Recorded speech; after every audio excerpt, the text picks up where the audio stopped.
আপনার কাছে যদি একটি মোটর বাইক থেকে থাকে, সেই সাথে মোটর ব্লগিং করার ইচ্ছে, তাহলে আপনিও পারবেন খুব কম খরচে মোটর ব্লগিং এর মতো মজার একটা বিষয়কে অনুভব করতে। ডিয়ার ভিউয়ার্স, আজকের ভিডিওটি আমি তৈরি করার চেষ্টা করেছি কিভাবে নামমাত্র খরচে মোটর ব্লগিং করা যায় সেই সেটআপের বিষয়ে কথা বলবো। আসসালামু আলাইকুম। টুরিস্ট এর পক্ষ থেকে আপনাদের সবাইকে অনেক অনেক শুভেচ্ছা এবং ভালোবাসা। আশা করছি সবাই অনেক অনেক ভালো আছেন। আপনাদের দোয়ায় আমিও অনেক অনেক ভালো আছি। তো চলুন কথা না বাড়িয়ে আমরা আমাদের বিষয়বস্তু নিয়ে কথা বলা শুরু করি।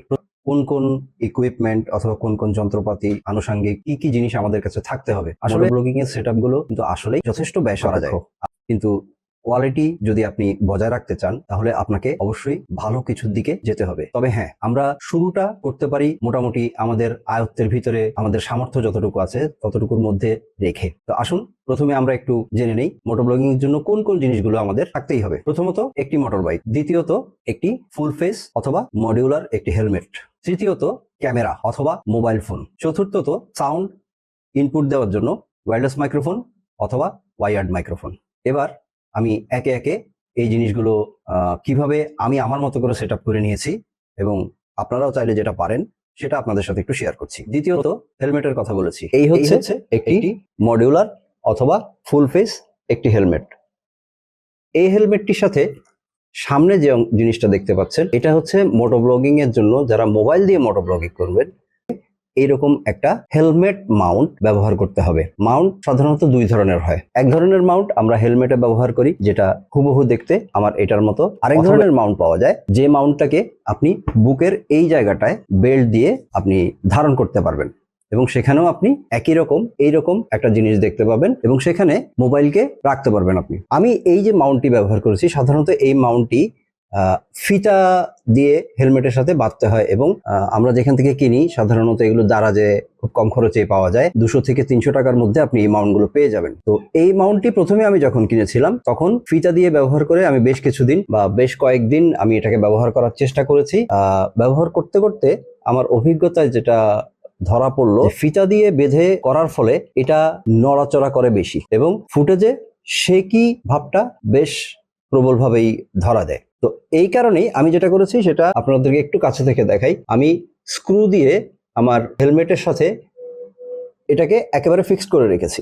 এই গেল মাউন্টের ব্যাপারটা। আপনার কাছে যদি টাকা পয়সার কোনো সমস্যা না থাকে তাহলে ওয়্যারলেস মাইক্রোফোন, বাজারে অনেক ধরনের ওয়্যারলেস মাইক্রোফোন পাওয়া যায়, আপনি চাইলে এই ধরনের একটা ওয়্যারলেস মাইক্রোফোন ব্যবহার করতে পারেন।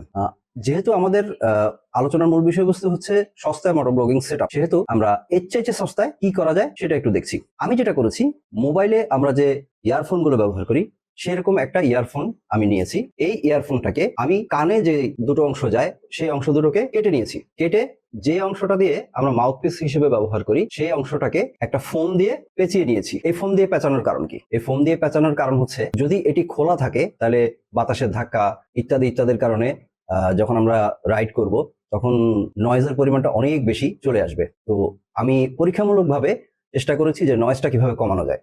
যেহেতু এগুলোর মধ্যে কোনো ধরনের অ্যাক্টিভ নয়েজ ক্যান্সেলেশন মোড বা এই ধরনের কোনো ফাংশনালিটি আসলে থাকে না, আমি এই জিনিসটা করে মোটামুটি কাজ চালিয়ে নেওয়ার মতো অবস্থান লক্ষ্য করেছি এবং সেই কারণে আপনাদের সাথে এই বিষয়টা শেয়ার করছি।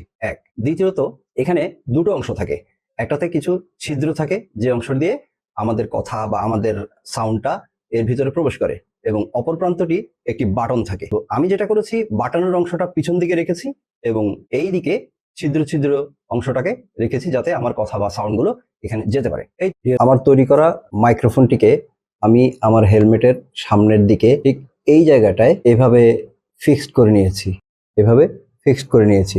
আপনারাও আপনাদের সুবিধাজনক ভাবে এটাকে সেট আপ করে নেবেন।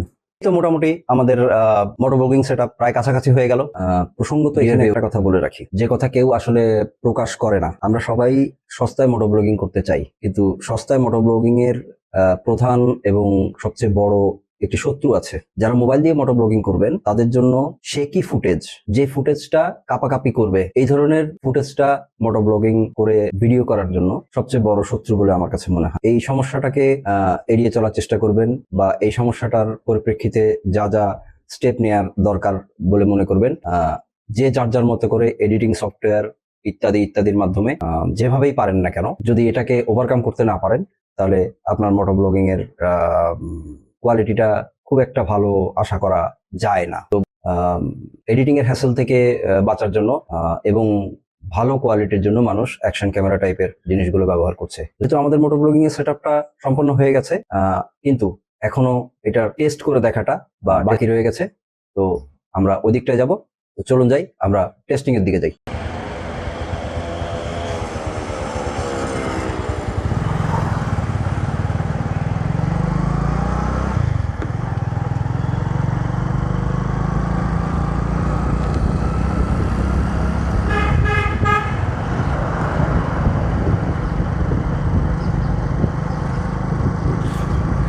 ডিয়ার ভিউয়ার্স,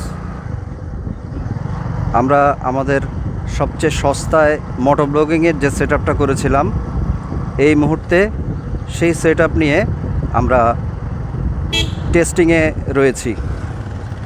আমরা পরীক্ষামূলকভাবে দেখছি সবচেয়ে সস্তা যে মোটো ব্লগিং সেটআপ, তার মাইক্রোফোন টেস্টিং এবং ভিডিও কোয়ালিটি, স্ট্যাবিলাইজেশন এগুলো কেমন হয়, এবং সেটাও যদি মোবাইল দিয়ে হয়। তো আমরা এই মুহূর্তে চট্টগ্রামের একটি রাস্তায় এই টেস্টিংটি করছি। এই মুহূর্তে আমার হেলমেটের ভাইজারটা অন অবস্থায় রয়েছে এবং আমরা দেখি পরীক্ষামূলকভাবে এর রেজাল্টটা কী আসে।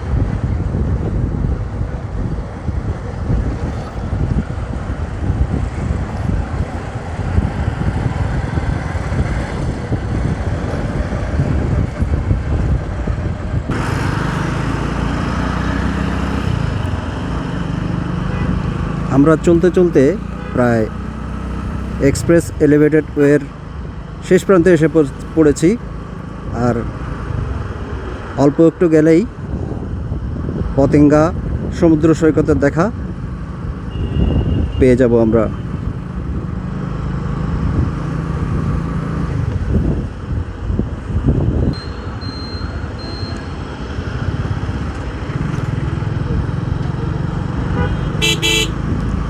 আসলে মানুষজনের এখন খুব একটা অবকাশ যাপনের বা বিনোদনের খুব একটা জায়গা নেই, অথবা জায়গা থাকলেও মানুষ সেই সুযোগটা খুব একটা বেশি পায় না। আর মানুষ যখন এরকম কোনো সুযোগ পেয়ে যায়, তখন আসলে সবাই সেই সুযোগটাকে কোনো না কোনোভাবে কাজে লাগাতে চায়। আর ঈদের বন্ধ মানেই সেরকম একটা সুযোগ, আর এই সুযোগে সবাই বেরিয়ে পড়েছে মোটামুটি একটু বিনোদনের আশায়।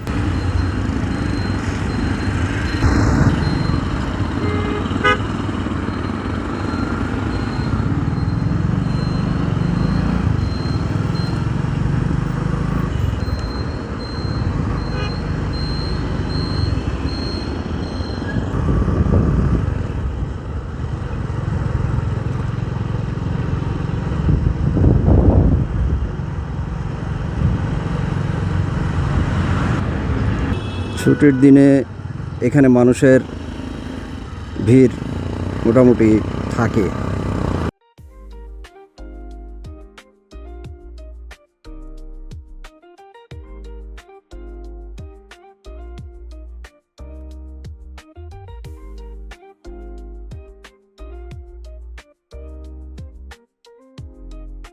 ডিয়ার ভিউয়ার্স, আজ এ পর্যন্তই। ভালো লেগে থাকলে একটি লাইক এবং একটি সাবস্ক্রাইব আশা করছি। ভালো না লাগলেও সাথে থাকবেন, পাশে থাকবেন। কখনো না কখনো ভালো লাগা, ভালোবাসা দুটোই হয়ে যাবে। ধন্যবাদ সবাইকে।